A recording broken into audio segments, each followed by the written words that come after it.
North east का ऊपर understanding कम था कि हमें नॉर्थ ईस्ट का जो फॉल्ट लाइन्स है, there are fault lines and there are difficult fault lines, लेकिन लोगों का मन में ये नहीं था कि can Bodoland finally become a island of piece.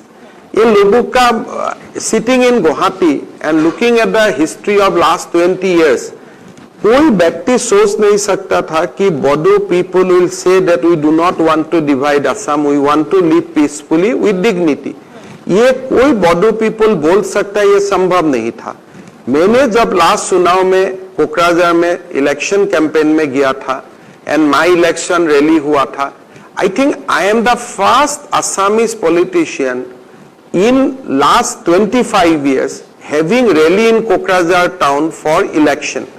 संभव नहीं था। तो कार्बी आंगलंग में पीस हो गया, आगे जाके हमें बहुत सारे peace accord, settlement of inter border dispute, ये जो पीस का दिशा में काम हुआ, and peace is backed by development.